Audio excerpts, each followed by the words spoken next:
Hey, what's up everyone? Welcome back. How's everybody's new year starting off? Last week we didn't have a video. There was like 8 inches of snow. Couldn't do anything. Today's task is going to be breaking down the short block. Of course, Mo and Larry are here to break chops as much as they can, which that's what we do. And we'll get right into the video. Let me give you a quick overview of what's going on. Say hello to the boys. Hey boys. There we go. This is the crew, Mac. Everybody knows Uncle Peter. He's always smiling, right guys? There he is. If you look back, we gave Uncle Peter a nice haircut. Maybe today, look at his hair. He thinks he needs another one. We might give him a haircut today. Yeah. So, right into the video, guys. This is the short block as we've seen in last video. I think we're going to tear it apart and we're going to find out exactly what the piston ring clearance is, the gap. We're going to check the tapers of the bores. We're going to clean it all up. We're going to measure the crankshaft. We're going to measure the crankshaft. We're going to measure the rod. And we're going to see what kind of wear and tear it is before we make a decision of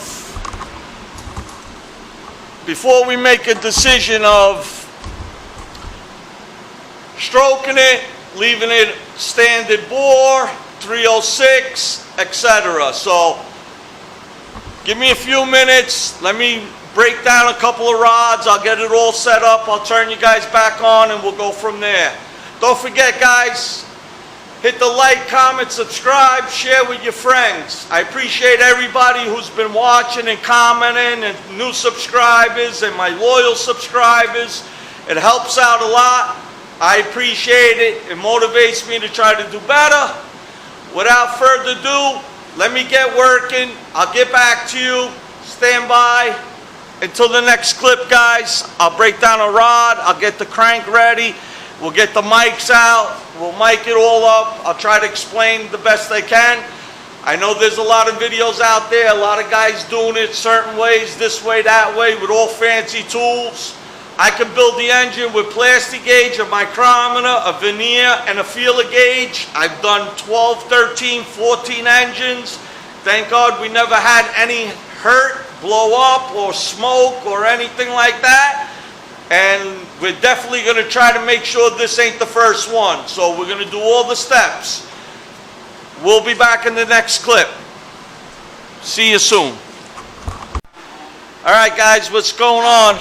We're back. Let's get a quick look. I took a few pistons out. We'll check the rods real quick. Give you guys a view. Okay, this is how I do it. I get the milk, the soda container, 2-liter bottles. They fit the piston perfect. And I keep them organized like that. Perfect. 1, 2, 3, 4, 5, 6, 7, 8. The way I take it apart is the way I put it in. I use the crank savers. I put 2 rubber hoses over the rods. So far, the crankshaft looks good. The crankshaft looks good. But I did notice on this one here, which is cylinder number 2, I don't know if the camera's picking it up, but the bearing is showing brass. So I believe it's a good thing that we took it apart and not just send it the way it was. Would it have made a difference? How long it would have lasted? I'm not sure, but I pretty much like fresh rings and bearings. So far it's coming apart pretty good. I got no issues. That was the only bearing that was showing anywhere.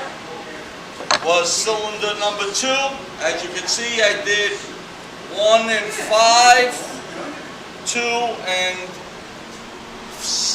1 and 5, 2 and 6, 2 and 4, sorry. 1 and 5, 2 and 4. So I'm going to pull the rest of them out. I'll give you a better look at it. That's how I do it. I separate the cap. I loosen the cap. I put the rubber hoses on it.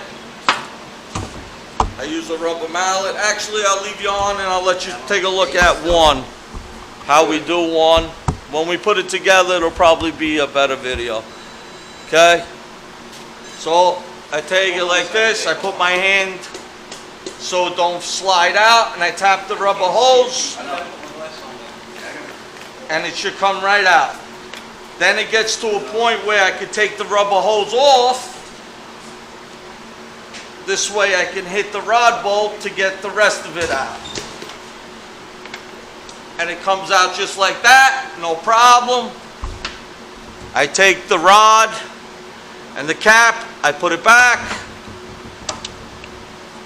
We put it back with the same orientation. One side has a chamfer, one side is flat. When we put it together, we'll get in depth detailed about that. And then I put the nuts back on. If I can find the other one, which is right here. And then it goes into my alright, so that's how we take the rods out. And then it goes back into my little Pepsi Cola organizer. Spin the motor around. Pop the next one off. 1, 2. Screw the bolt up a little bit. Screw the bolt up a little bit.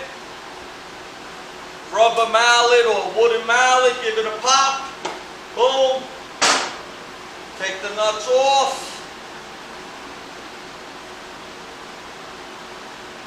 Two nuts. Goes here. Bearing didn't come with the connecting rod tip. Little magnet.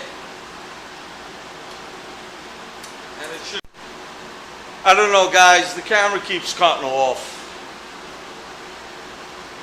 So I'll put the rubber boots, rubber hose, 3/8 hose, over the rod bolt. Once again, tap, tap, tap.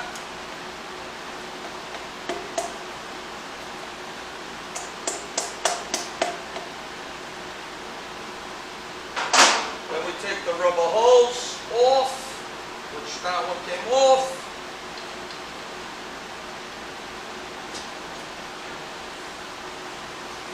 Hold it from the bottom if you can.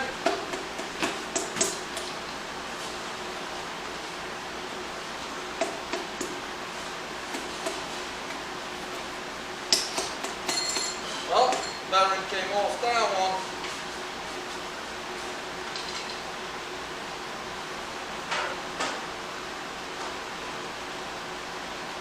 This is the lower half of the bearing. Put this back where it belongs. There's a tang on each side, as you guys don't know, and we got another bearing with a little brass showing. Let's see. Yep. So, lucky we're taking it apart. I don't know if I could see a little brass showing on the bearing. Can you see it? Not sure if you could see it or not.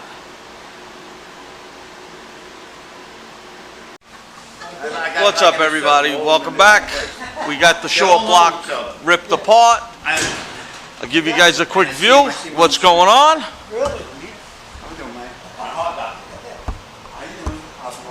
Okay, there it is. Crank is turned out perfect. The main bearings are pretty good. I found one that had a score in it. Let's see if I can find it. There it is. Look at that. So this, I don't know if the camera's picking it up, but there is a line here. So something got in the oiling system and went through the bearing and scored that bearing. So that's good that we're taking it apart, and I guess we're definitely going to do re-rings and bearings. I'm good at it, you know. So we have also, we got, that one is good. So Bottom line is, we found a couple of bearings, not horrible, that it would knock or spin, but definitely had some wear. Crankshaft is just going to get a polish job. It don't need to be cut or nothing like that. The ring end gap I did check, and it was 35 thousandths for each bore. When we put the motor together, I'll show you exactly how to do it. For now, I'll just give you a quick rough on how I do it. I use the piston to square it off. Boom, boom.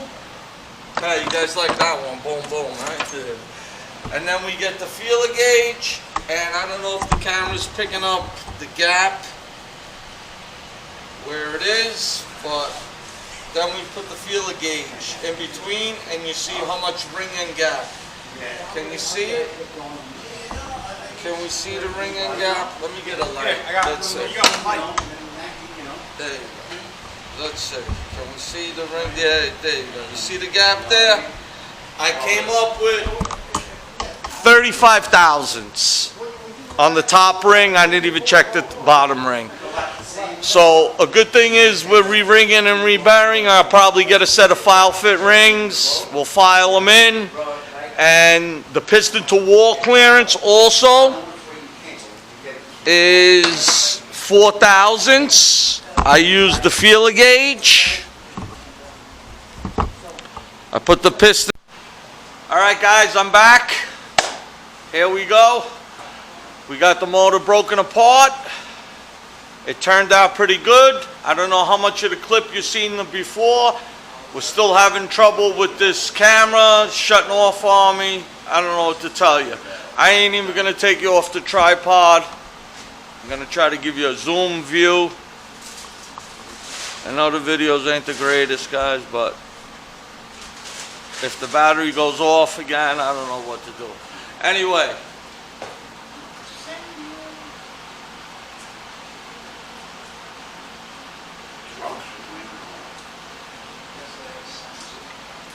Forged pistons. They got the TRW symbol inside, which is good. The bearings, why am I off? I don't know. Anyway, we got the bearings. They came out good. There was only like 1 or 2 showing brass.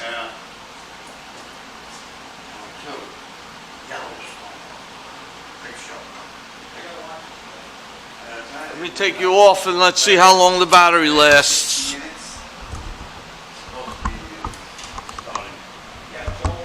Okay, we got the block all broken down. It's all oiled up. We're going to scrape it, power wash it. We'll hone it with the ball hone. The crankshaft turned out good. We're just going to polish it. There's no scratches. It's just a little dirty from me. Main bearings checked out okay, except one. There was some copper showing on one of them. See if I can find it. Dropping everything. I'm trying to rush through this because the camera's going to go dead. Not that one either. That's the truss. That's okay. There it is. That's the one. I don't know. I was showing it in the last video clip and the battery went dead. So something went through the engine for that to happen. There's no abnormal wear that I would be worried about. So just putting new bearings and putting it together, keeping the oil clean and everything clean, we should be good. Connecting rods, I use, like I said before, this Coca-Cola thing. Fits in there perfect. If you got an 8 cylinder, I've been using it for a long time. If you look over here, I have a whole bunch of them that I use. Plenty of engine gasket set, whatever. So that's what today's video was and is. Everything checked out good.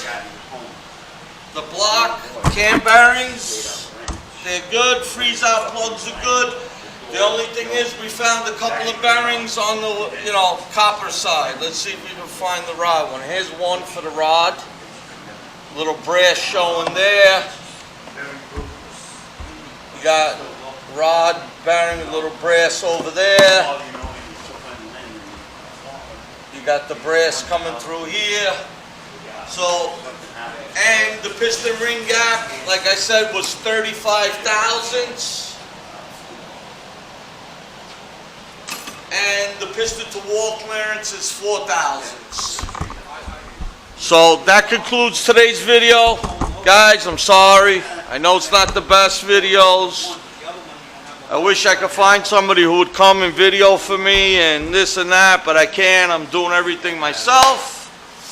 Please, if you stood around and watched this long, like, comment, subscribe, hit the notification bell.